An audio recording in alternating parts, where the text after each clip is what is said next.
Alrighty. We are live. Oh man. Um, how's everyone doing? How's everyone doing? We are here after another brutal, heartbreaking, inexcusable, horrible loss. Andrew, we made history today, my friend. We made history today in more ways than one. So let's talk about it. Number one, we outchoked the Falcons. Outchoked the Atlanta Falcons. How do you even do that? Oh my god, dude. You had a 30-3 halftime lead. Look, I think we can all agree you should never, ever, ever lose a game when you have a 30-3 lead. Ever. Have I said ever enough yet? I mean, there is no excuse for that. None. None at all. I believe that's the largest comeback in Texas A&M history. So we did that for them. And guess what else? Guess what else? Let's see. What was the record for SEC teams? Oh yeah. 0 in 226 when trailing by 27 points since 2004. Leave it to the Gamecocks to make history in the worst ways imaginable.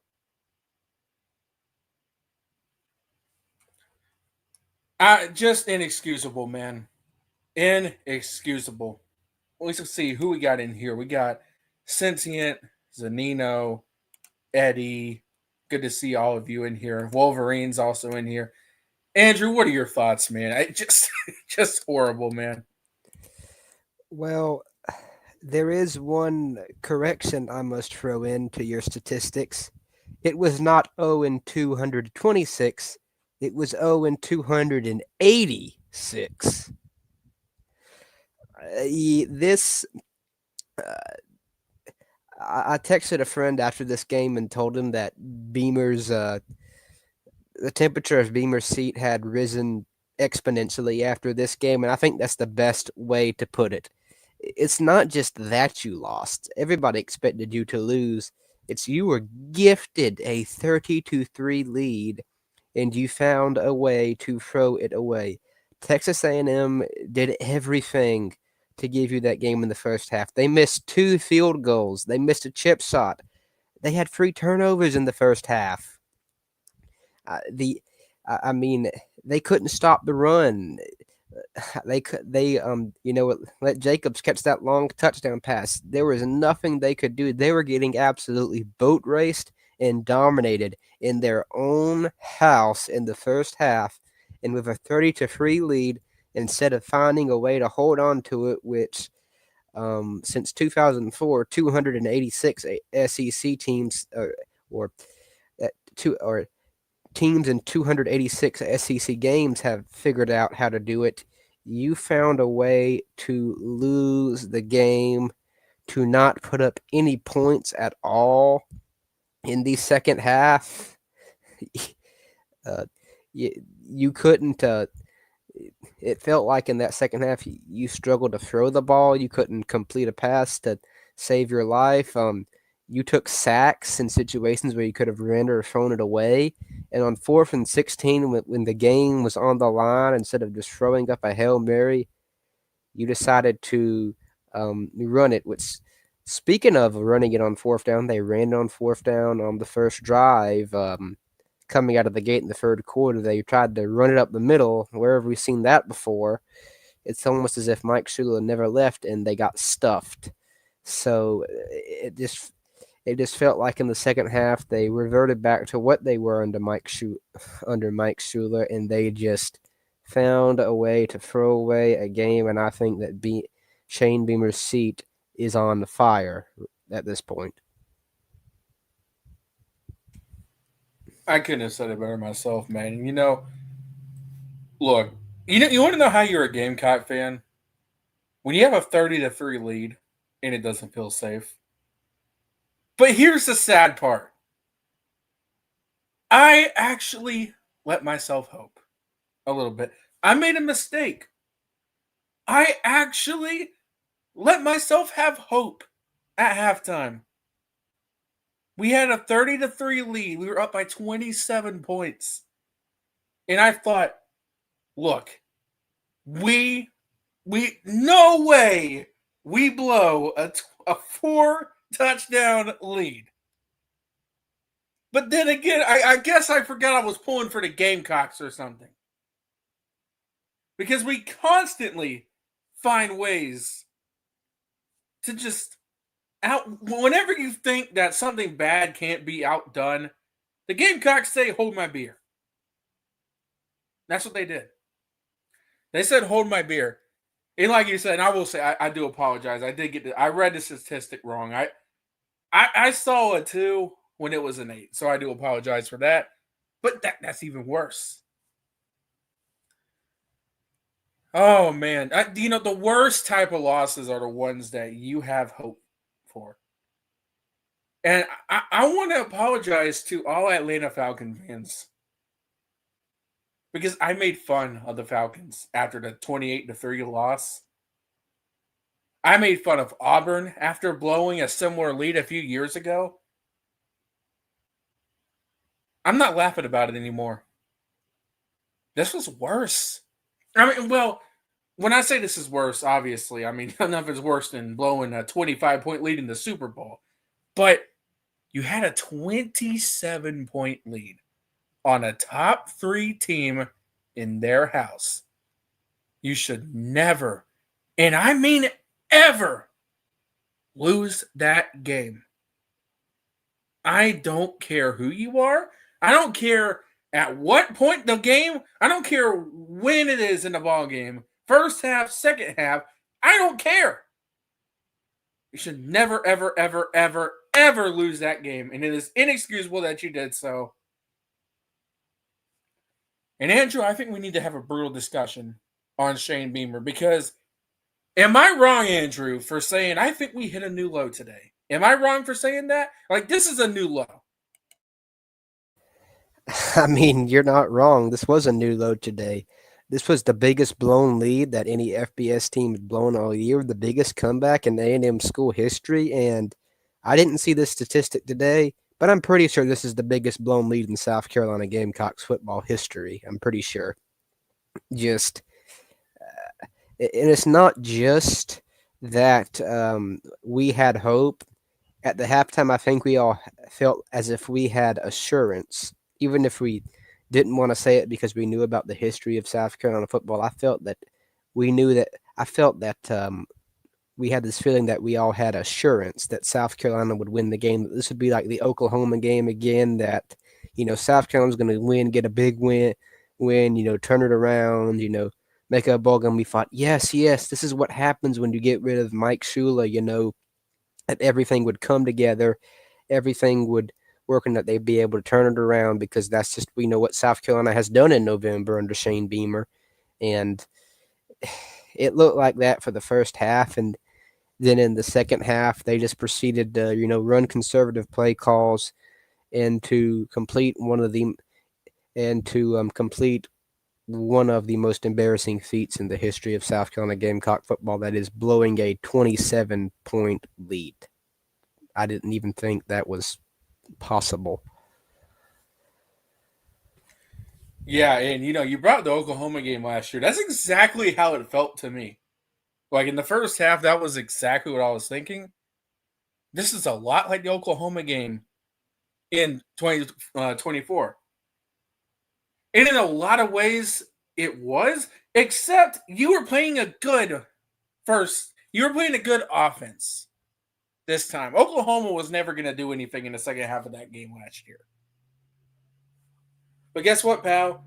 You play one of the best offenses in college football, one of the best teams in college football. And when you get conservative in the second half, to me, Andrew, it felt like we were playing. It's like we got comfortable, if you know what I mean.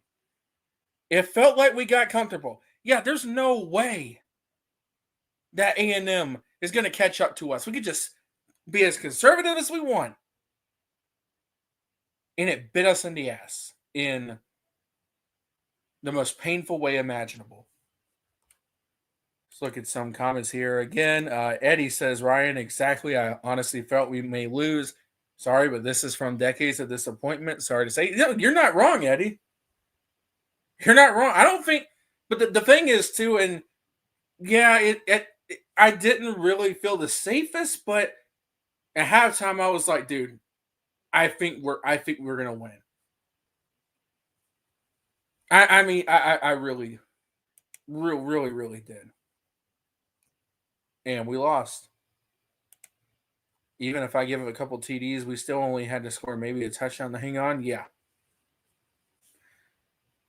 Yeah. But that it's just, man, that for this game was a tale of two halves. It was a tale of two halves. On one half, South Carolina was absolutely dominant.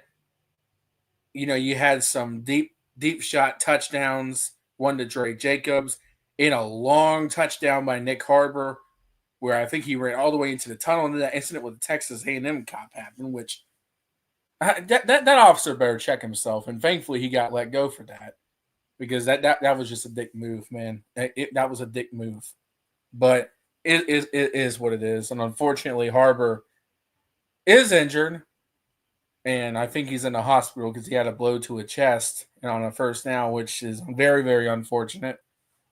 We all hope he gets better, but I mean, your defense, they did everything they could possibly do for you. We knew A&M was going to make adjustments in the second half. We knew it. And they did. South Carolina didn't have an answer for them. They had nothing for Texas A&M. 28 unanswered points. I mean, Marcel Reed was gifting. I mean, look at what a disaster that first half was for Texas A&M. Marcel Reed was missing targets. They were missing field goals. They were turning the football over. You won the turnover margin. What was it, like 4-1, 4-2, or something like that? And again, and obviously, the most inexcusable part of all of this is when you have a 4-touchdown lead and you blow it. Folks, there's no excuse for that. There is never, ever an excuse for that. Never. And I'll tell you right now, Shane Beamer, I have not officially said this yet, but I'm going to say it, Andrew. We need to move on. We do. We do. This has been such a catastrophic disaster of a season. To have as much hope as you've had coming into this season, and to be 3-7, you're missing a bowl game.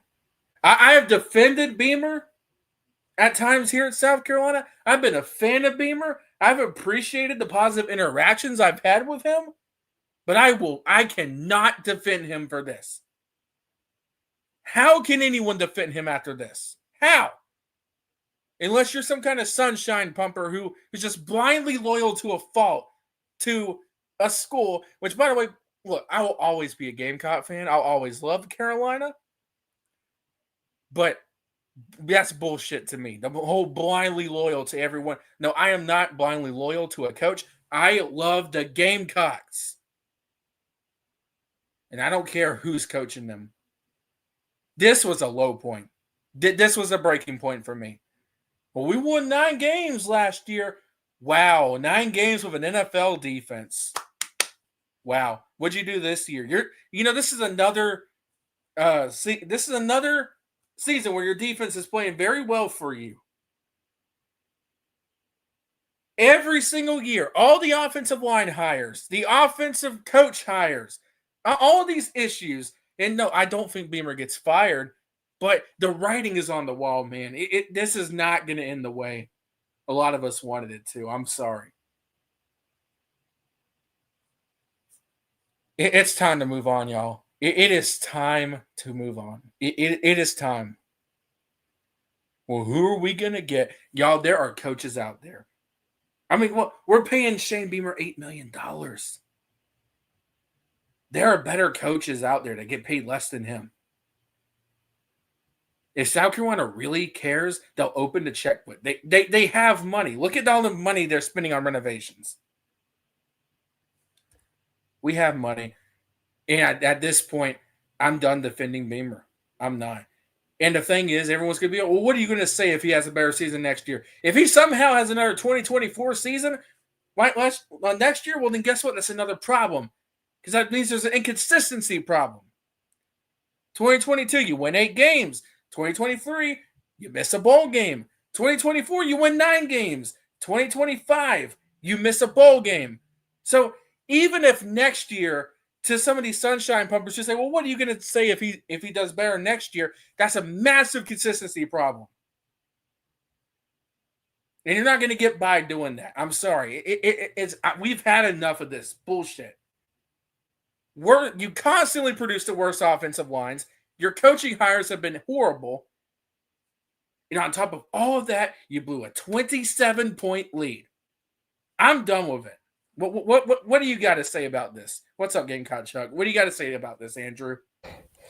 Yeah, well, to put it nicely, Shane Beamer did himself absolutely no favors by blowing the lead today. It really makes you, have to question just his coaching. This season has already put him under a lot of scrutiny from the fan base just for his poor offensive coordinator and offensive line hires. And, a lot of people, thought that Beamer would get next year. And I thought, well, that's if he can have a good or decent finish to this year. Today, he did himself absolutely no favors. And, I'm not going to lie. I used to get, maybe I shouldn't use the word upset, but when someone used to say we need to fire Beamer, I kind of felt the need to defend him. Now I can't really even get upset when people say it. It's like, yes, beginning to feel like that's the directions, South Carolina's trending to. And one thing that really, not a whole lot of people talk about this from the game that really, I think, definitely hurts South Carolina and got my attention, and this was definitely 100% Beamer's fault. It's 100% characteristic of bad coaching. Was his clock management at the end of the first half? When South Carolina got that interception, and they drove down to the goal line, and they wait until there's about 11 seconds to call a timeout when they could have called a timeout like 5 to 6 seconds earlier. And, they get the play off in the end. They get like a penalty in a 6 seconds left, and they have to kick the field goal because of it. Whereas if Beamer had just called a timeout, let's say they had 11 or 12 seconds left, they could have had a chance to take a shot near the end zone and score, and they would have had 34 points and probably would have won the game. So his clock management did not impress me today, and I think it's 100% on him. You know what this reminds me of? And you're definitely aware of this in the Gamecock baseball. If there are any Gamecock baseball fans in here, they'll probably remember this. But a few years ago, when South Carolina had a 13-2 lead on Texas A&M, I believe it was, and then they completely blew it and lost the game under Mark Kingston, and that was sort of when, and that was we had realized that year that Mark Kingston wasn't the guy. And it almost feels like the same thing for Shane Beamer.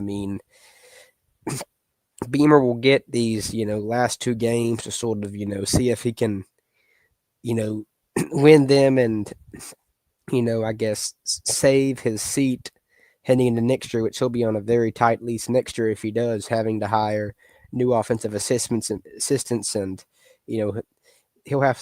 would have to perform good next year to keep his job. But at this point, I think if South Carolina fans weren't questioning the future of their program under Shane Beamer, they need to now. They need to, you know, question, at this point, why he should be the head coach, why he deserves, and really ask himself what has he done. And at this point, after today, I wouldn't be surprised if the wheels really come off the wagon and the team is just so demoralized that they find a way to, possibly lose out. And if that happened, Beamer definitely would have the plug pulled on him. So those are my thoughts. Just this all comes down on coaching today. This was, I mean, Beamer did not make, good coaching decisions today, whether it be clock management or just finding a way to blow a 27-point lead. And the fact that teams were 286-0 in the SEC since 2004 when having a 27-plus point lead, and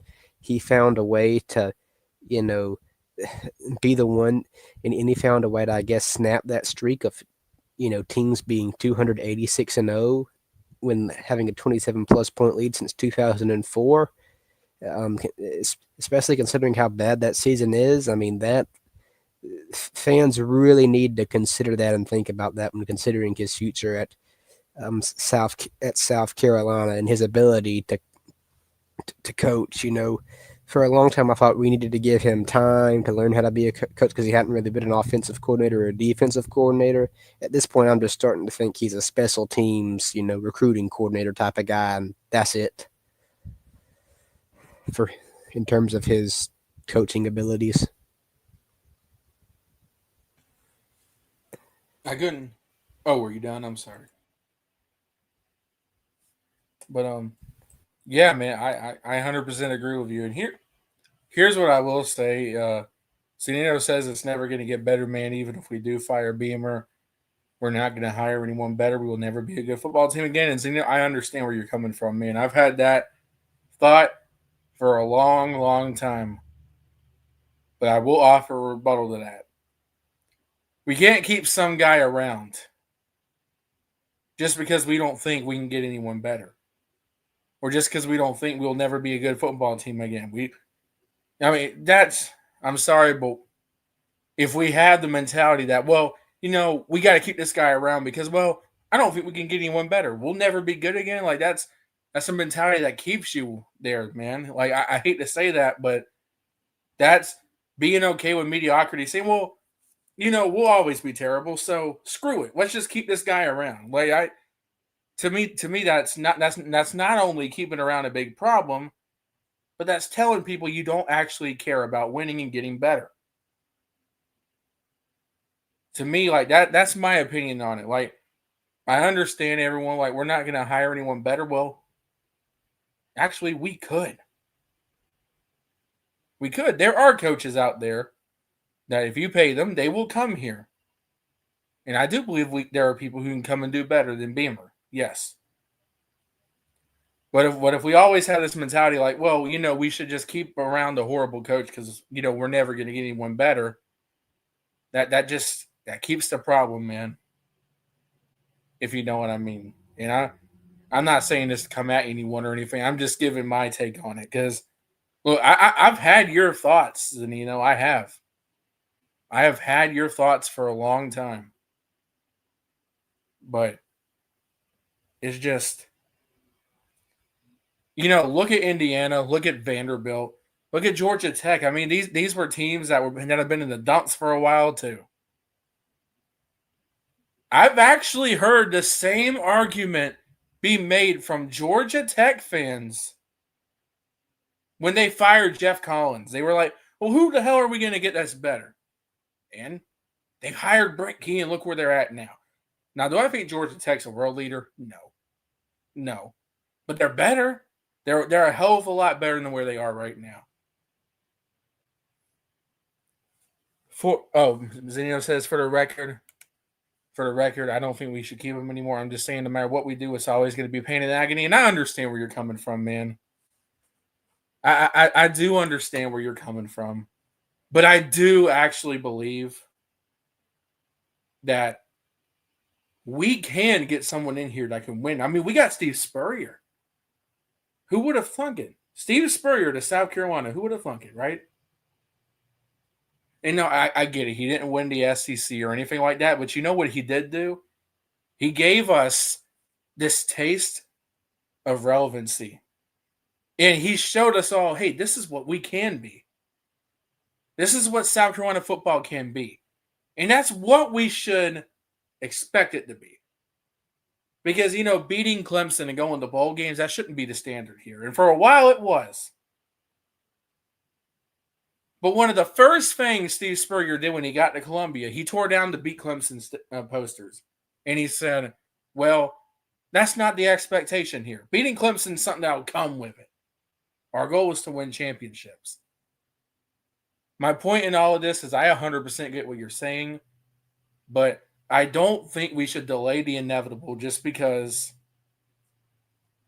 people don't think we can get anyone better, And again, I 100% understand. But look at Indiana before Cignetti and look at them now. And you look at Vanderbilt before Clark Lee and look at them now. So I'm just saying, like, I really think we should move on and we should try to better our program. Someday, being a fan of this team, no matter how many more rough times we go through, it's going to pay off. And I do believe that, Cincy, and I wholeheartedly believe that. I do believe one day we will get a coach in the Carolina that will know what he's doing and will win for us. But for me, it's like how it's like for me, it's just why are we giving someone a license to suck? Just because he won 9 games last year. Just because he beat Clemson a couple years. You know what I mean? And like I said, dude, this crossed every red line. I mean, I've said this a million times. You should never, and I mean ever, blow a 30-3 lead. I don't care who you are. I don't care who you are. I don't care when in the game it is. Blowing a 30-3 lead, that's a fireable offense, especially in year 5.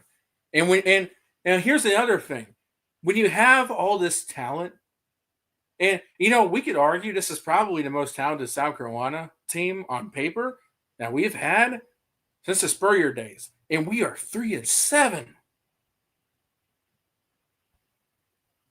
And I just think at this point he showed you who he is, man. With the offensive coordinator hires, with the offensive line hires, I mean, his excuses that he makes in the press conferences all the time. It's like we know who he is. Oh, we just hit 28-3 in the stream, 28 minutes 3 seconds. Nice. Imagine when we hit 30-3. Dear God. Man, it's just this is painful, man. This is painful. I'm gonna read some comments here. You can't give a coach a huge increase after 1 9-win season. Thinking it sustains after he's around 16-26 in SEC play, losing season. You're not wrong, Eddie. You're not wrong. Ryan, my son graduated with T.J. Johnson Center from 2009 to 2013. He and Marcus Lattimore would spend weekend with us sometimes. Well, that's awesome, man. They were a different breed of players, and of course, had Spurrier and lots of talent. Exactly, man. And when you have good coaches, good things happen. But we don't have that right now, dude. I mean, what you saw in the second half, it was a complete disaster. The first half, it looked like a dream. It looked like something you dreamed of. Something you dreamed of, something you never would have imagined. And then the second half happened, and it was an absolute disaster. A&M was scoring, and you couldn't do anything. You had no answer for them at all. Did absolutely nothing to help them. And this was the result. You did nothing to help yourself. When A&M was rolling, and here's the other thing, man. Like you said, there was some awful time management issues, by the way. But, like, You even got a turnover and a chance to win the game, and you blew it. I mean, again, it's just finding new and more embarrassing ways to lose. You know,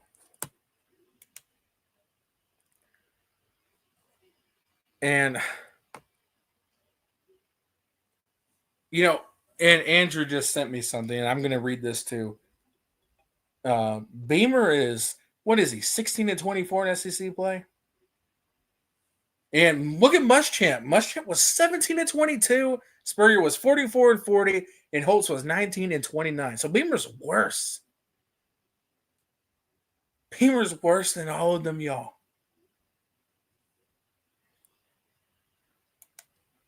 Well, it's just to me, we just got to go in a different direction, right? We do because I don't trust that we're going to make the right offensive coordinator hire. And there's so many issues with this team. And right now, Andrew, and I'll let you talk about this, the future doesn't look very good for South Carolina football. It doesn't.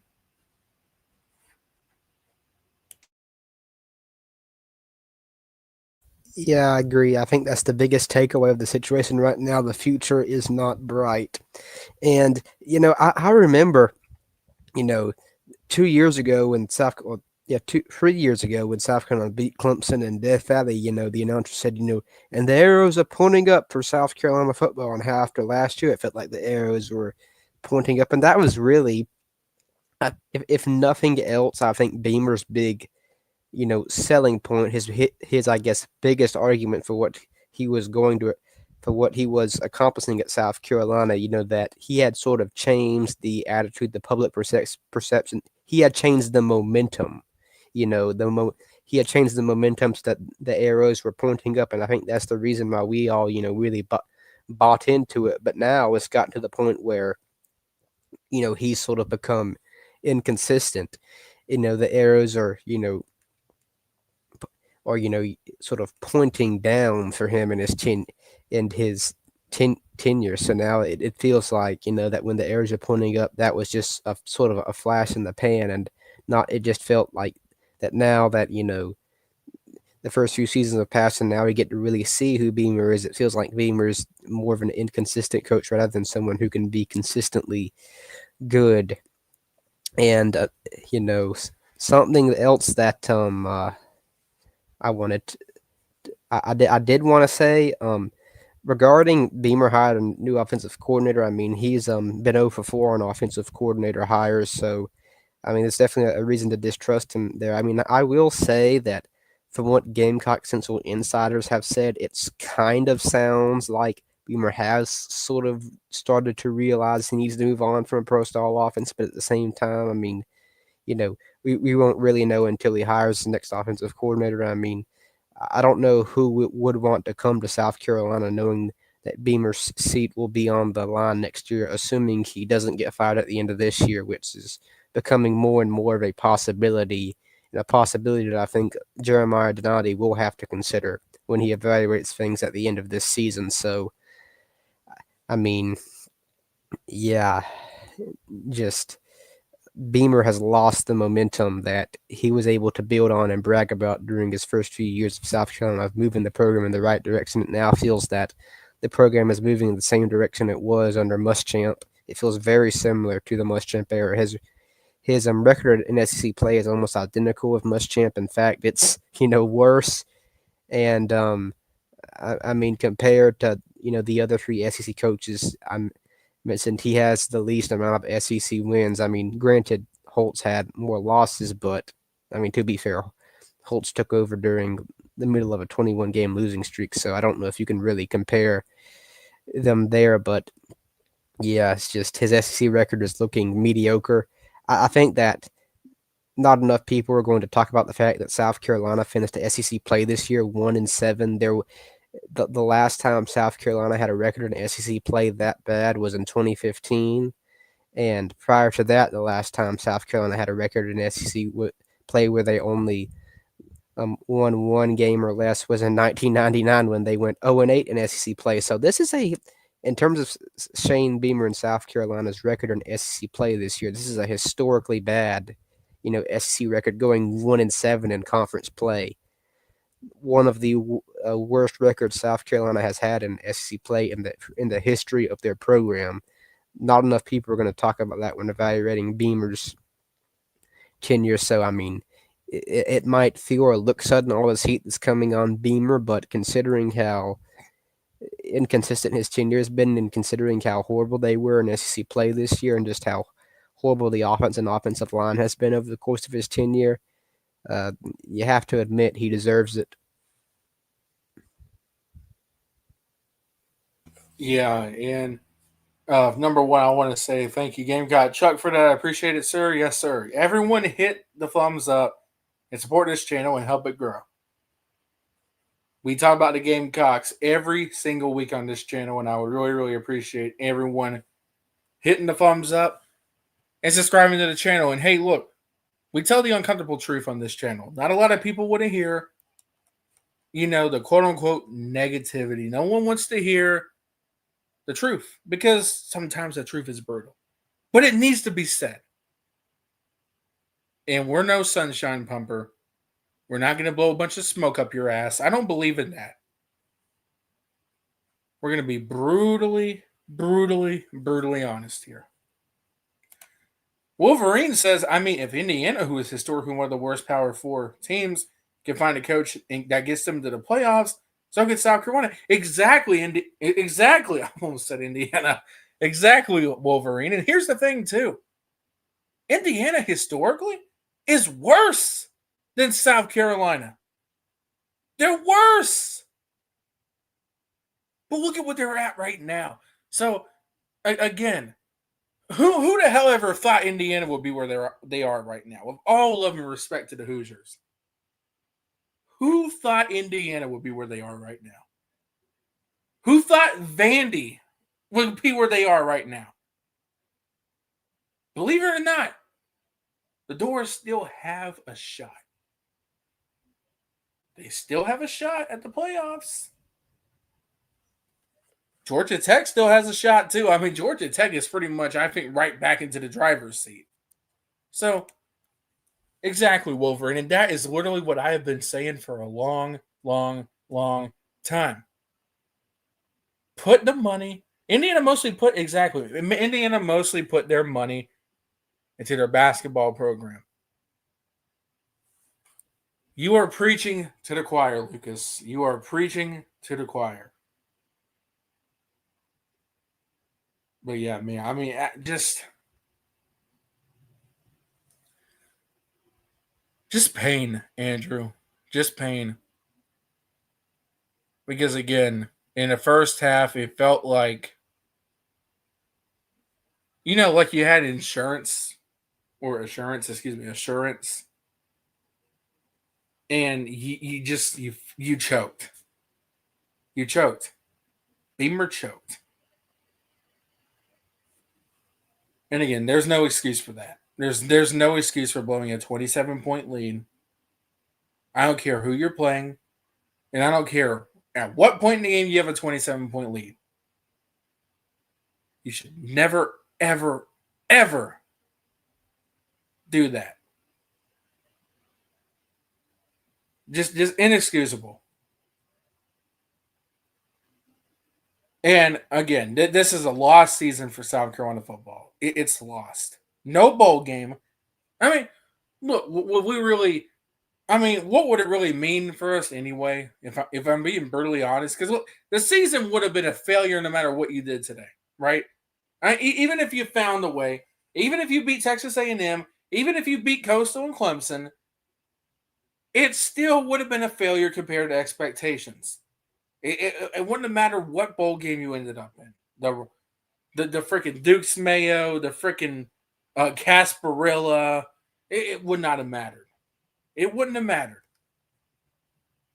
But it was about salvaging something of this season. And again, even if you would beat Texas A&M today, it wouldn't have guaranteed you beat Coastal or Clemson. Hell, Coastal ain't no guarantee. Coastal ain't no guarantee. Clemson ain't either. We could lose out. We could 100% lose out.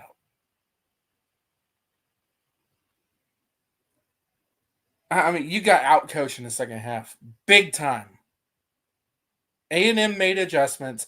You had nothing for them. Nothing for them.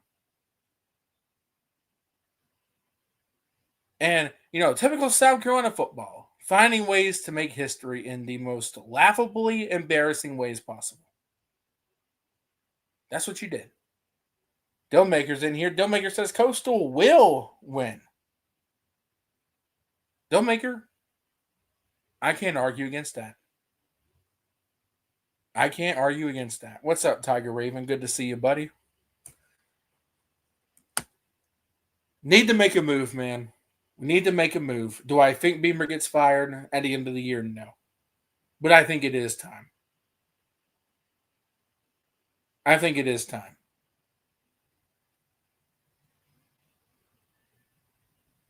Got to make a move. Because, again, we cannot continue to be okay with mediocrity. We can't. It's not just this game, y'all. It's the entire season. This whole season has been inexcusable.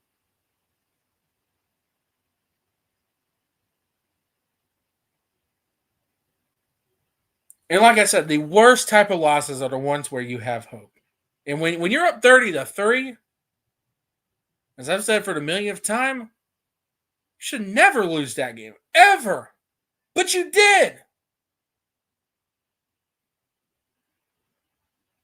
But you did. And there's no excuse for that. No excuse. Andrew, check the private chat real quick, by the way. Oh, I'm going to tell you something in the private chat.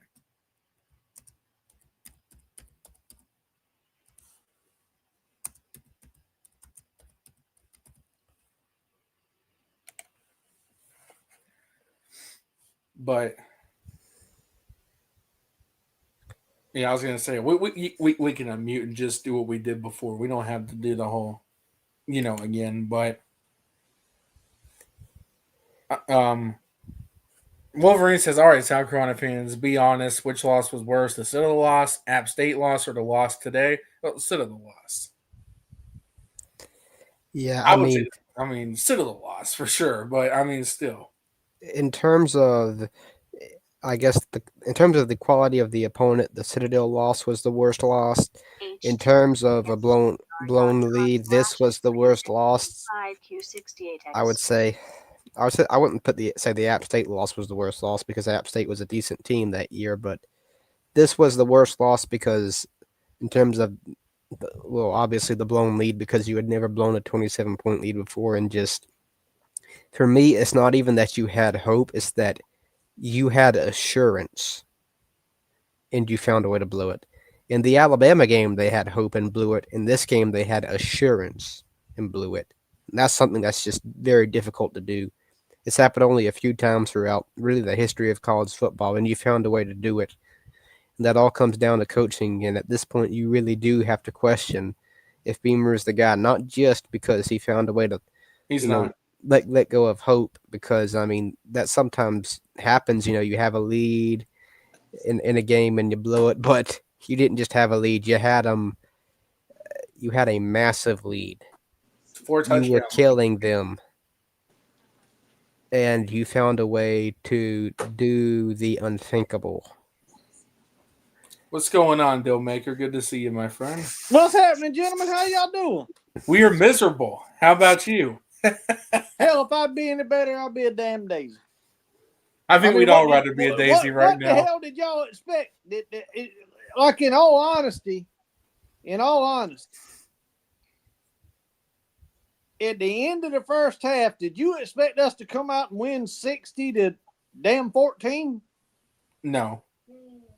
But we sure as hell didn't expect to blow the lead and lose. I expected them to hold on. I guess I guess that's why I'm not upset. You should be. Why should I be upset with a coaching staff that I've called piss poor and less than average for however long? No, I'm not upset. I'm upset for the players, but I'm not upset with the coaching staff because I knew this was going to happen. I'm upset. We're upset for the players. I'm upset for the fans. Yeah. Because look, if you expect it, when you have a 30, I'm sorry, but when you have a 30-3 lead, you should never ever lose. I'm serious. Never. I'm upset for the 3 of we that's on here, and the people that's in the comments. I'm upset for them, but I'm not upset for the fans that when I put videos out, tell me I'm crazy as hell. I don't know what I'm talking about. Beamer's best thing ever happened to the Gamecocks. I ain't upset for them, none whatsoever. Dude, those people are full of shit. Hey, it takes 5 years. That's what the man told. Takes 5. You don't know the man verbatim. You have no idea what you're talking about. It takes 5 years for a college football coach to have his team under his belt. I commented back, sir, college football has transitioned over 5 years ago. You have no idea what you talk about. It is a pay-to-play college football now. And if you truly believe that, I'm sorry you had to watch my video, but thank you so much. Tell me I'm wrong. We're worse than Vanderbilt. We're worse than Missouri. We're the worst team in the Southeastern Conference. And we're paying the coach over $8 million a year. But yet fans still, but if we beat Clemson, it'll be okay. That is bullshit. Yeah, I went on a rant. Me and him both went on a rant about that earlier. As long as you're okay with mediocrity, that's all you're going to freaking get. Hey, for all I know, Shane Beamer just got fired on the damn tarmac. I just put a video out about it about, I don't know, 45 minutes ago. He got fired on the damn tarmac, for all I know. If he didn't, he ought to be. Yeah, I don't have no inside information, but I'm going to tell you this. His damn post-game conference didn't. It popped on right before I got on with y'all. And he was crying. $8 million, your ass is crying. I don't care to hear. I don't care to hear any of his excuses. I don't care to hear him cry. I don't care about any of that. I just know he pulled the same shit against Clemson in 2023, crying in the press conference about the effort his guys give. And here's the thing. I'm mad and I'm upset today again for the players because the coaching has failed this team all season long. Hell, they failed one of the best quarterbacks in the country, Ryan. Huh? They failed one of the best quarterbacks in the damn country. He looks like a joke. Lenoris don't even know. The sad thing is this. Lenoris has the intangibles, right? Correct. He's got the size, the strength, the speed that most people want to be born with. But South Carolina's ruining him. They have ruined him. Mm-hmm. If he was at let's just say can't use Georgia because they ain't got no great quarterbacks. Let's just say if he was at Ohio State, this dude would be the first round draft pick. You talking about $35 million guaranteed? But no. That's a sad thing because this again, coaching staff has failed this freaking football team. Yeah, they have failed this team. All those kids. Failed Lenore Sellers. Well, I'm old enough to be their damn daddy. I feel bad for them. Yeah, and it's what me and Andrew, we're old enough to be one of them. Yeah, we're old enough to be on the team. And the thing is, look, I played football. I was on a football team. And I understand a lot of this stuff. And it's just a team takes after their coach. This was bad. This was bad. And again, Did I ever feel 100% safe with that lead? No. I always, in the back of my mind, say, I said at the beginning of the show, this is how you know you're a Gamecock fan, when a 27-point lead doesn't feel safe. Listen, you were in on our live. At least you were in there for a minute. I saw your comment. But I said it at halftime. I said, all right, here we go. I said, we're about to blow this damn lead. And everybody was like, no, Dealmaker, come on. And I'm like, no, legitly, this is about to happen. And let me tell you why it's about to happen, because this coach, this program, this coaching staff does not know how to win. They know how to not lose, but they do not do very well at not losing. They still lose. And that's what happened. Yeah. Yeah, and I'll be honest. I said at the beginning of the show, shame on me, because I did have hope. I let myself hope when I shouldn't have. I should have saw this coming a mile away. You told me in our live, you made a comment, said, get on your knees. Yeah, and I said, what the hell is he talking about? Does he want me to pray to the Lord? I'm going to pray to the Lord. Well, I made a joke saying, y'all, this ain't over, but if we win this game, we better all get on our knees, because the only way South Carolina wins this game is if the world's ending. That's what okay. I didn't know exactly what you meant, but I mean, when I read it, I'm like, I'm not praying to the Lord for South Carolina to win, because we ain't gonna win. I'm not gonna ask the Lord for something like that. I'd ask him. I know, but that's why I put in the words if we win. Yeah, I'll ask him for everybody's help leaving the stadium and getting in the stadium and the players on the field, but I'm not asking him to let us win, because we ain't gonna win. Yeah. Yeah, I get it. But yeah. Hey, that man Wolverine just said Clemson versus South Carolina should be on Disney Junior. No, it should be on the Toilet Bowl. The Toilet Bowl channel network. Yeah. Well, Clemson's gotten better, though. That's the thing. South Carolina hasn't. Gonna beat the dog shit out of us. Speaking of him, he's right here. What's there up? There he is. Dad, what's up, buddy? Nothing much. Just watching some college football. What you watch? You watch the Georgia game? Yeah, I got the Georgia game on, and then I also got Mississippi State game on. Oh, hell, I hope Shren don't get in here. Y'all be on here till 2 o'clock in the morning. I don't think Sven knows about my channel. Look in. If nothing else, brother, I'm on here. I might hurt your channel, but I hope I help you. Hey, look, Jordan, I've told you this. You've been a blessing to my life ever since I met you in Gamecock Chuck and started interacting with y'all. Y'all been nothing but a blessing. Seriously, because I've told you, I lost everything a couple of years ago. Andrew and both of these two can tell you the story. They were with me on my old channel. What happened, guys? Hacked and deleted. Yeah, hacked. Over 1,000 subscribers. I had lost my entire community. I shut mine down right at 2,000, and I started another one this year. And I've been fortunate. I'm up, I don't know, a couple hundred, but I put out one the other day. I don't know how it got the views that it's got, but I'm hitting on about 5,000 right now. That's good, but you know, it took me 4 years to hit 1K on my last channel. It might take me that long to hit it again. Who knows? But it's been amazing to interact with y'all's community and everything. And you know, again, like you said, yeah, I don't know why we're surprised. This is just what the Gamecocks do. But yeah, I got a little excited today, but I actually got more excited this evening than I did throughout the whole game. And let me tell you why.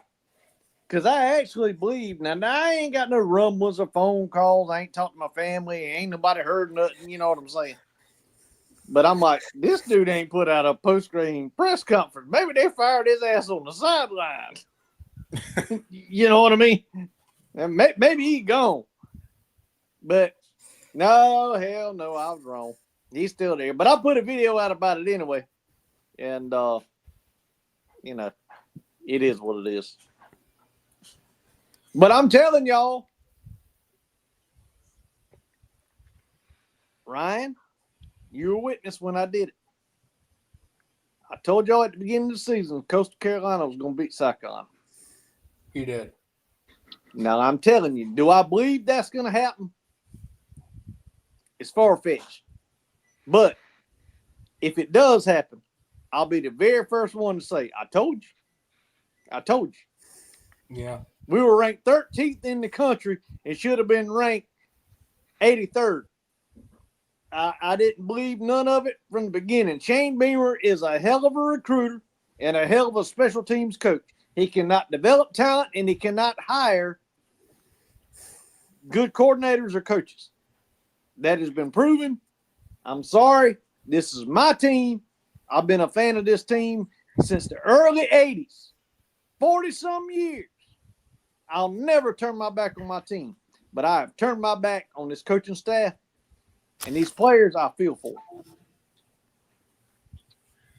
Yeah, same for me.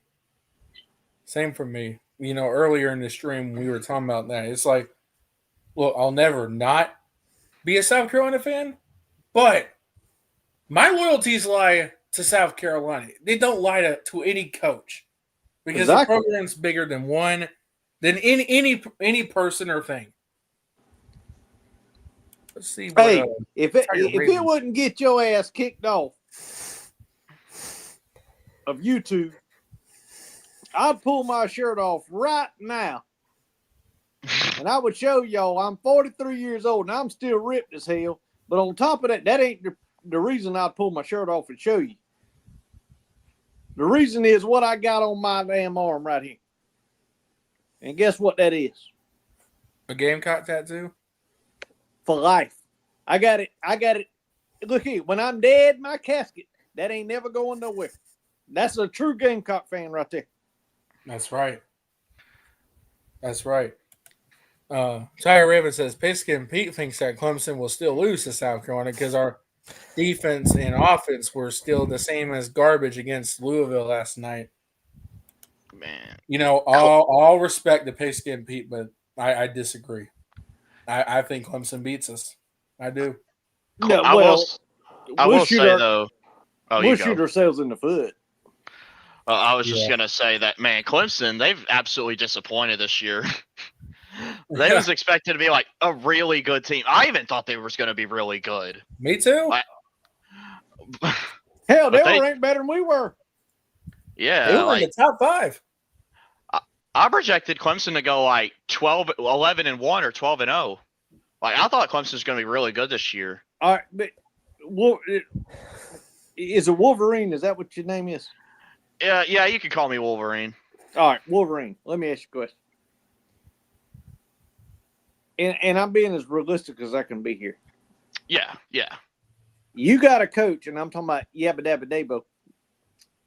You got a coach that refuses to go in the portal. And then you have a coach in Shane Beamer that thinks he's God's gift to college football, and he's nothing more than a special teams coordinator that recruits people from a lower level out of the portal, but yet has not proven to develop any of them. Maybe Kyle Kennard, but you know, did Kyle Kennard really get that good? Because he's not that good in the NFL, but was it because of Dylan Stewart and everybody's paying attention to him? So you have these arguments. And my point is this. This is a pay-to-play industry. Yes. And that old school mentality that they have when the rankings came out, I called bullshit. I called it bullshit because that's what it is. You know, there's a reason why Lane Kiffin that's never won anything other than a division title is the number one sought out coach in the country. Why is that? Because he can take a team, A being this year, B being next year, work that portal and still be great. Well, that old school Dabo Swinney, brother, that's the reason why Nick Saban retired, because that shit don't work no more. You know? It don't. Yeah. Yeah, you got to adopt with the times and this new era of college football. If you don't adapt, you're just going to be left out to dry. Yeah. It's all about, like, literally most of the best players in college football today are from the transfer portal. They're all mostly I just would say transfers. 75%, sir. Yeah. I mean, it's the truth. I mean, you got to use the transfer portal and you got to use NIL. If you refuse to use that, you're just going to get left behind. Yeah, but you take Shane Beamer. We paid a quarterback, a damn quarterback, $3.2 million. Shane Beamer don't make but 8.3. So half his damn salary, a little less than half his salary. And then it bogged up the rest of what you could pay your playmakers. I don't give a damn how great you are as a quarterback. If Ryan was the quarterback, Andrew Wolverine and the deal maker was receiving, and we couldn't catch a damn ball, who gives a shit? Think about it. Yeah. If you guys couldn't catch the ball, you make me go from a first round draft pick to Hey, I'll put it in better perspective for you. If you got Tom Brady and you just paid him $3.2 million a year, which everybody knows is the damn GOAT, but the deal maker, Wolverine, Andrew, and Ryan is the offensive lineman, and we couldn't block a breeze. I mean, a cold breeze passing us. What the hell is Tom Brady gonna do? Nothing. He's gonna shit his leg. That's what he's gonna do. Yeah, Tom Brady, when his offensive lineman couldn't block and sack them, he would actually walk up to him and grab him by the face mask sometimes, like show some emotion, because he knew that without a good offensive line, he was very limited in what he would be able to do because he wouldn't have much to work with. So yeah, those kind of things are important. Hey, and if y'all follow statistics like I do,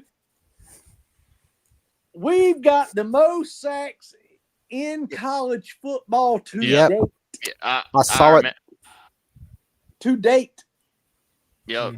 And last year we were second. We weren't the last, but we were second to last. So what's that tell you?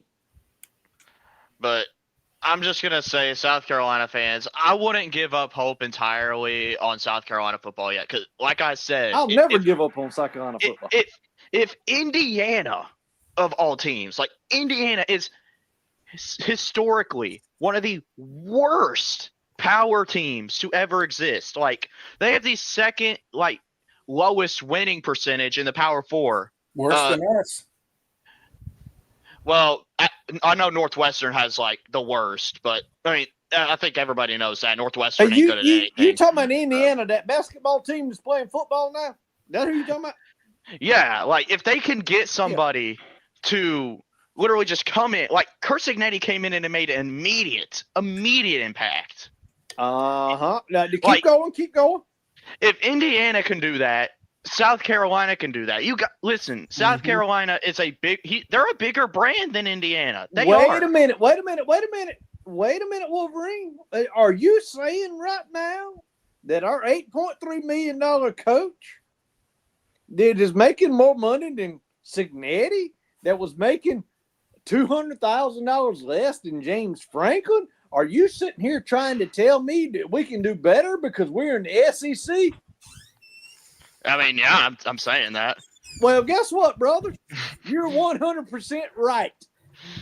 You're 100% right. And guess what? All those Kool-Aid, damn sunshine pumping South Carolina fans, that is why we're in the position we're in, because all they say is, if we beat Clemson there, that was a good year. What the hell does Clemson have to do with the SEC? Nothing.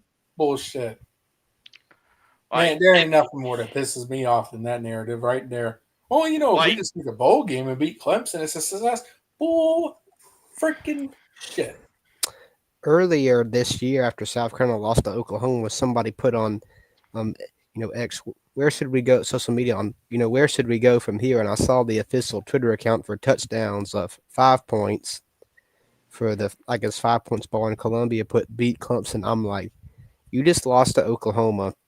The season's going downhill, that you needed to get rid of shoot that you're in trouble. And your first thought is, we'll beat Clemson. Like, that would make it okay. It's like, I get it. We want to beat them. They're our rival, but you can't boil down the season to being like that one game. It's just like you can't act like as long as you beat them, this okay. Like, it's a cherry on top, but no, it's just that it's a cherry on top. It's not. Well, Andrew, the whole thing. you're a Gamecock fan, and you've been a Gamecock. I don't know how old you are, but I look at your hat, and you remember I complimented your hat because I love it. I would have loved to have that hat.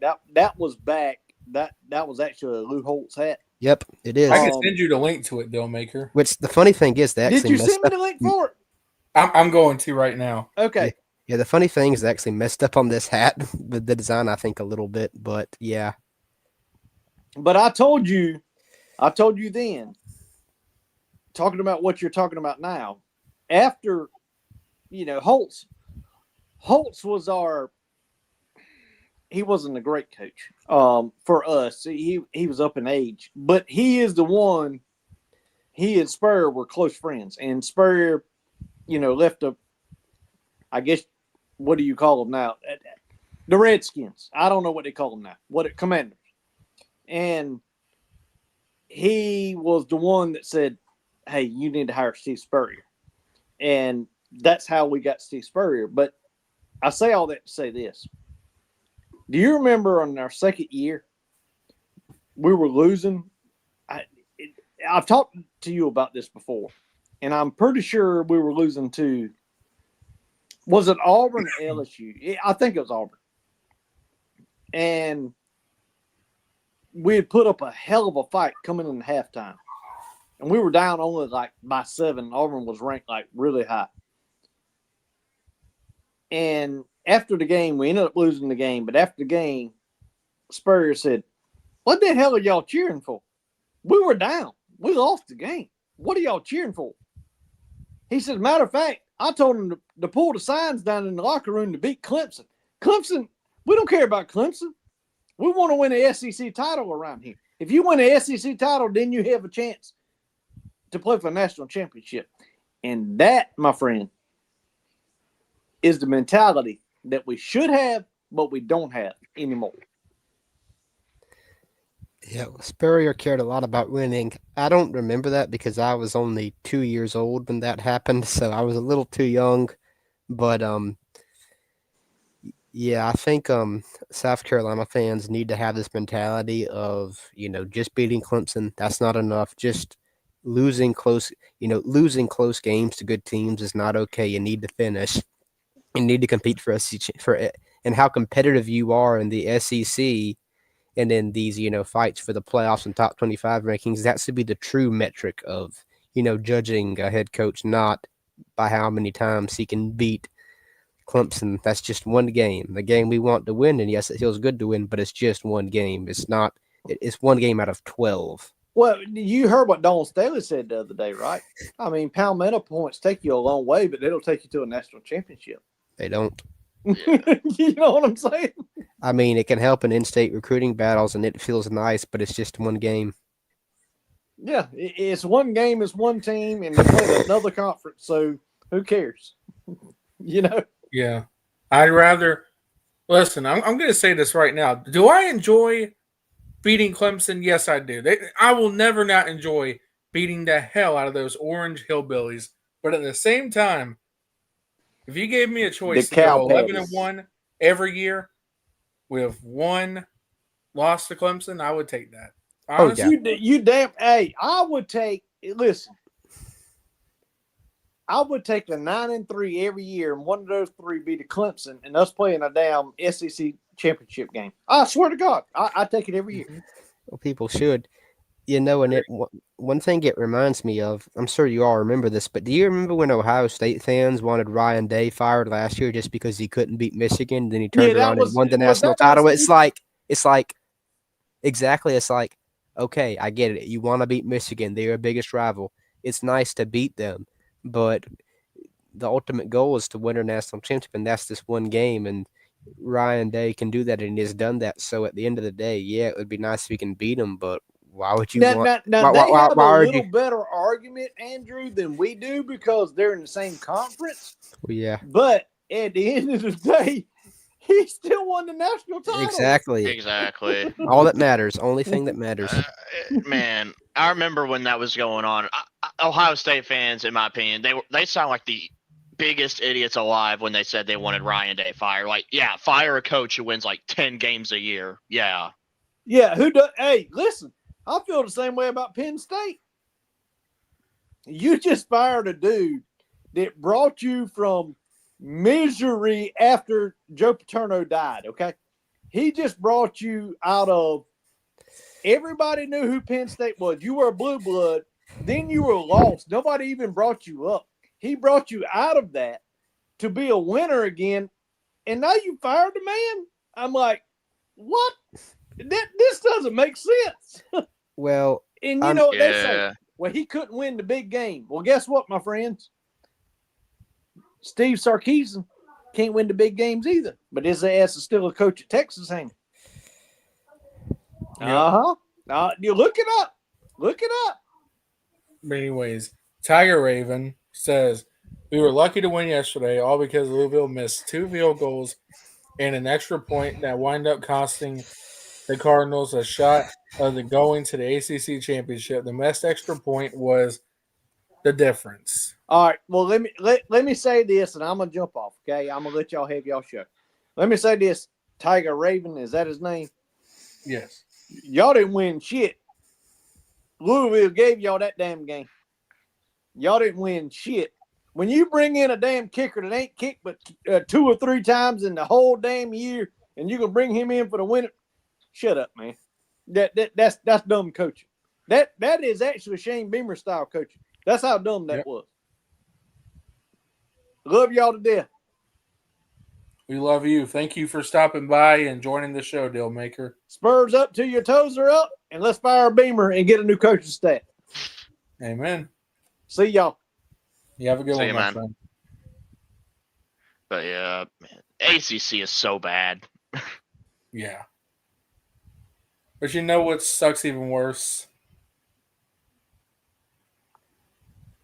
Beamer. No, but it's... I think Tim Banks might be worse. What's that? I said I think Tim Banks might be worse. Tim Banks. Yeah. My God. Tim Banks is holding us back, dude. I'm so sick of it. Yeah. Well, you know, really, to Tiger Raven says, you are right, Dope Maker. Yeah. I'll say this, and Tiger Raven, you know I love you to death. You followed my channel for many years. Ole Miss, what the hell is going on in Oxford? Florida's winning at halftime? Oh, God. Ooh, 24-20 Florida. No, but Louisville gave Clemson that game. That's just what it is, you know. I'm surprised that Pigskin Pete, and again, I have a lot of respect to Pigskin Pete. He supported my channel for a little bit too, back when I was SECFT. Surprised he still thinks Carolina can beat Clemson, because right now, I don't think so. I don't know. That game, I don't even care if we beat Clemson. This season is over. Who cares? You know what I mean? Yeah. I don't give a shit anymore. Because even if we beat Clemson now, awesome. We beat Clemson. We're 5-7. We didn't. We're still not making a bowl game, no matter what happens.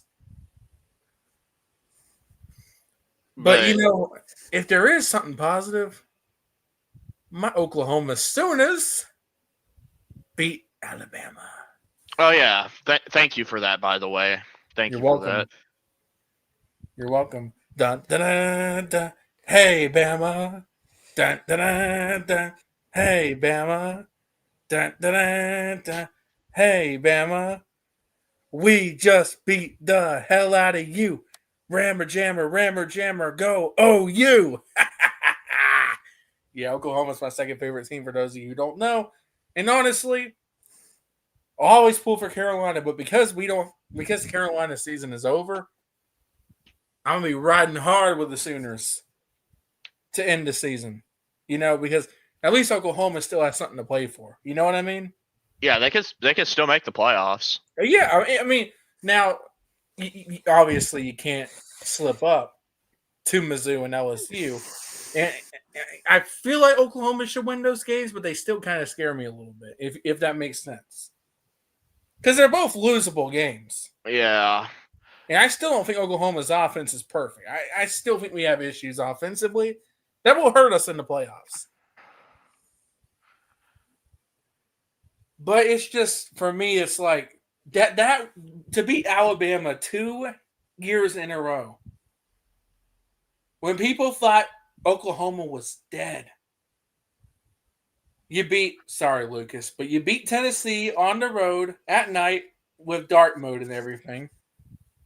And you beat Alabama and Tuscaloosa. Like, Oklahoma is saving their brand right now, if you know what I mean. You had 2 impressive wins back to back. I mean, I don't know how Oklahoma won, but they won. And they're still in the playoff race.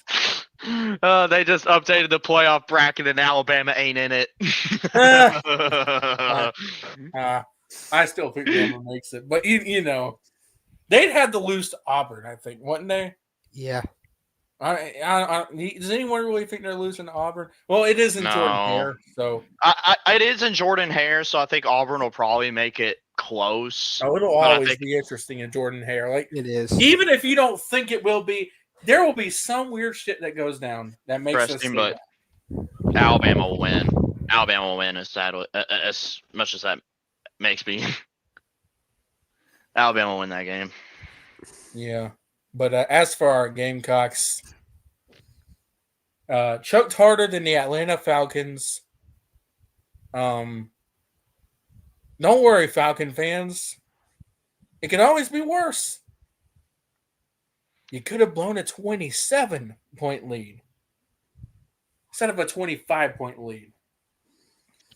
I mean, hey, if you want to look on the bright side for South Carolina, your women's team is playing right now. Oh, yeah, that's right. Shit, I forgot. Let me see what they're doing right now. Let's check in on the women's. Well, they're up 7-2 over Southern Cal right now. So, hey, I mean, looking good. Hopefully they keep it up and win the game because can't lose to the fake USC. You can't lose to Timu USC. Okay, you can't. And yes, Lucas, we are the real USC. I don't care. We were a school before they were a state. Is what it is, my friend. But yeah, like how we was a school before Texas was a state. Right, so Tennessee's the real UT. Exactly. Thank you. I mean, you'll always get me to say Tennessee over Texas, anyways, because horns down, go Sooners. Yeah. I don't. Looking back, I really don't know how we lost to Texas, man. I really don't. It really hurts, especially now because both that Ole Miss game and that Texas game really hurts. But it is what it is. Tiger Raven says Louisville gave us the game last night when we tried to give them the game away because of fumble. Yeah, look, Louisville tried to copy the Gamecocks' black uniforms. Look, when you dress like the Gamecocks, Louisville, you're going to get Gamecock results. Just saying, okay? I mean, when you want to copy us, you're going to get the Gamecock stench that comes with it, all right? I'm just saying. You know what I mean? But, yeah, brutal, man. Brutal. But look, congratulations to Texas A&M. Look, A&M did what great teams do. They did what great teams do. Yeah, they found a way to win. You found a way. Yep, they're showing the highlights of that game on ABC at halftime now. Yeah, unfortunately. How embarrassing. Man, it's just looking at that pisses me off even more. Bro, look at that. We were up 20-3 in the final minute. And we were at 30-3 at halftime. Dude, it's just it is absolutely sad. It's sad. And again, I get it. People were like, well, you know, I know Jordan came on here and said, what did you expect? He expected it and everything. And yeah, there was a part of me that felt like the league wasn't safe, but there was also a part of me saying, look, regardless how you feel about it, you should never ever blow a 27-point lead, no matter how you feel about it. You know what I mean? Never. There's no excuse for that. And I'll be honest, I do think, I don't care what the sunshine pumping Beamer cocksucking people say. Like, they're gonna ride Shane Beamer no matter what. And I don't give a shit what any of you say anymore. You need to get out of your mother's basement and stop sucking Beamer's taint. Like, look, bro, he's already got he's got a partner, bro. He ain't gonna do you. So stop sucking him. Because he don't want you, bro. It's time to move on. It's time to move on. Because this is a breaking point. Well, do you guys have any closing thoughts before I wrap this up? Because I do need to get going in a few minutes. But really, my closing thoughts is just inexcusable. What a disaster of a season for South Carolina. A catastrophic failure. And one that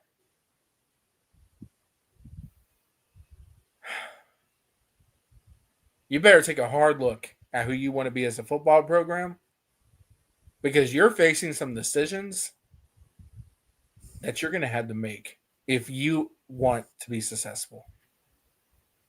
That's all I'm going to say. The Falcons lost. You gentlemen have any closing thoughts? I mean, I agree with you. It's inexcusable.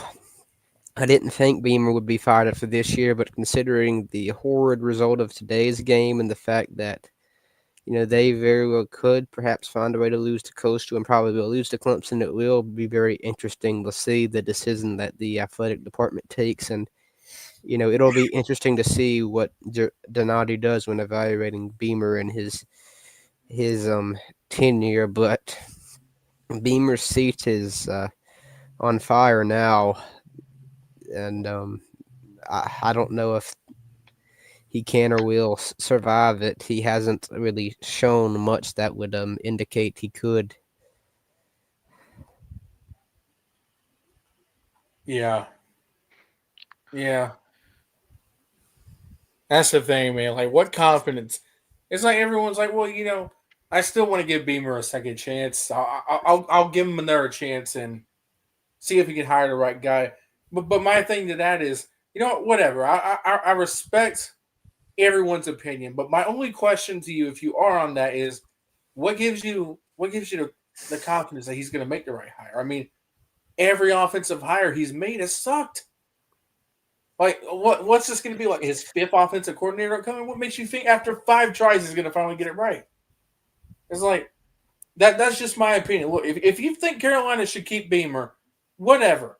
You're entitled to your own opinion, but to me, I don't like. This was a breaking point to me. I don't have any confidence that we're gonna make the right hire. I don't, because you want to know why? It'd be one thing if this was after his first offensive coordinator hire. It's like, okay, well, first one didn't work out. Let's see if the second one doesn't work out. Well, the second one didn't work out. All right, well, let's see if the third one works out. Third one didn't work out. Let's see if the fourth one. Mike Shula, we'll wait and see. I personally would have went and gotten someone different, but let's see. Didn't work out. It's just what makes you think the fifth one's going to work out. I'm interested to hear your opinion. If you still believe and say, hey, look, I'm not ready to say fire Shane Beamer yet. I think we need to give him one more year and one more chance at the offensive coordinator to see if he can turn it around. But to me, it's like, well, what gives you the confidence that he's going to? What gives you the confidence that he's going to make the right hire? I mean, I think if this had just been a one-off thing where he just hired one bad offensive coordinator hire and the rest were decent or good, the fans would have more confidence in him. But it hasn't been. I mean, and like I said earlier, from what I will admit, from what Gamecock Central insiders have said, it does sound like Beamer does want to move away from pro style offense a little bit just from what they have said. That maybe he has learned his lesson, but there's no guarantee. And I mean, I think of all the chaos with the coaching carousel this year, and especially considering the fact that if Beamer is retained, everybody will know he'll be on the hot seat that next year. It might be difficult to procure a good offensive coordinator. I just hope he doesn't promote Fury. If he does that, look, here's what I'll say. Do not promote within. Don't make anybody hires. Go out and get someone who's good and knows what he's doing. Go out and get someone.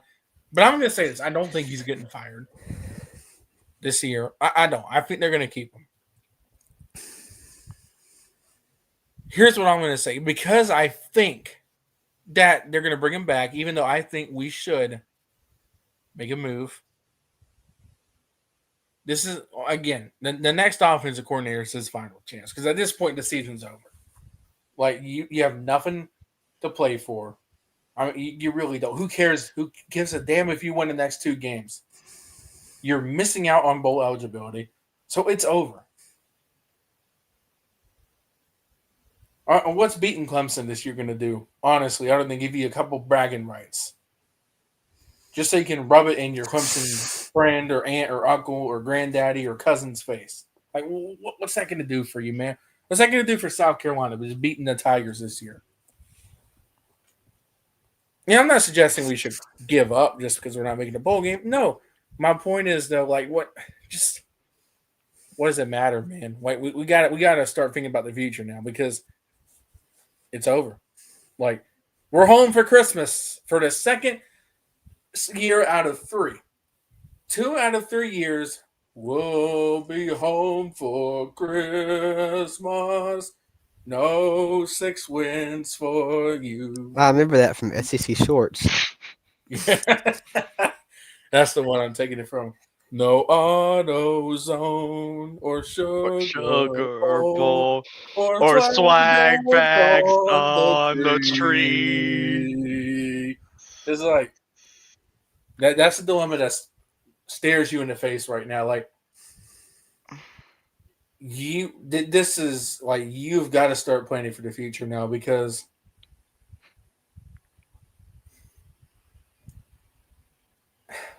the season's a wash. It's a wash. And look, I'll say this. Do I think we would have made a bowl game even if we had beaten Texas A&M? Honestly, yeah, because I actually do believe if South Carolina had beaten Texas A&M, I would have had more confidence going into the Clemson game. Yeah. I would have had no doubts about the Coastal Carolina game if they had won. Yeah. Coastal ain't no gimme either. Yeah. Which they're of 9 minutes. Making a bowl game no matter what because they won last night because Louisville gave it to them. Yeah, and all they have to do is beat Furman, which Coastal Carolina, they're currently on the road at Georgia Southern, losing 45-40 with 8 minutes 11 seconds left. They have the ball. They have the ball, though, 2nd and 1 at their own 29. So I'm telling you right now, I worry about how Carolina's going to stop Coastal with the Veer offense and everything. I do worry about that a little bit, man. I do. I mean, Coastal. I mean, that offense can be a little hard to stop. I feel like they figured something out the past few games. It's just, I mean, if they can't force turnovers, which it feels at this point, that's South Carolina's only way to beat anybody at this point is just have like defensive and special teams turnovers and touchdowns. If they can, practice good ball security, Coastal Carolina I think they can keep it a tight game. Yeah, but you know what you're telling everyone with that? You're telling everyone with that. You're saying, if we're going to win this game, we are going to win this game off of pure smoke and mirrors. Yep, and that your offense can't win a game for you. Like, if we are going to win this game, we are going to have to do so off of pure smoke and mirrors. Like, that's what it feels like. Well, folks, I think I'm going to go ahead and shut it down. I really appreciate you all for tuning in. Lucas, do you have any final words before I officially shut it down, though? Well, like I said, I want to give up hope yet. Listen, I'm a Tennessee fan. I've seen it all pretty much. Like, we've literally sucked for so long. Listen, Lane Kiffin, Derek Dooley, Butch Jones, Jeremy Pruitt. Like, we had like the 4 worst hires in a row at one point. And now, of course, we have Heupel, who he's doing good right now, but we'll see. So, like I said, I wouldn't give up. You just got to find that right guy. Yeah. Yeah, and I'll say this: we're definitely not really. We're not giving up on, Carolina or anything. But as for the Beamer tenure, I just think we need to go in the opposite direction because it feels like just we're gonna have movies on the same movie on repeat until we finally do. That's just my opinion. But alrighty, I'm gonna go ahead and shut this down. I appreciate you all tuning in, and I will. Yeah, we'll be back on I think Thursday night or something for our Coastal Carolina prediction. If you're able to join me for that, Andrew. I will be. Alrighty, we'll be back here Thursday night at 8 o'clock. Give our prediction for the Coastal Carolina game. Until then, the Gamecocks choked harder than the Falcons. 28-3. Ha! Try 30-3. And we'll be home for Christmas, baby. No bowl game for us. Thank you, Beamer. Thank you, coaching staff. You're nothing but a bunch of Grinches. I hope you all get coal in your stocking for wasting a bunch of talent and destroying a season filled with promise and hope. You destroyed it. Coming into the season, we all had hope. We all had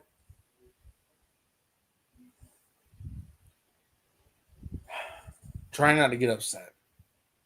We had hope. We had expectation. Hope that I haven't felt in over a decade. And you guys let us down. And when I say you guys, I'm talking about the coaching staff. Y'all let us down. And tonight was inexcusable.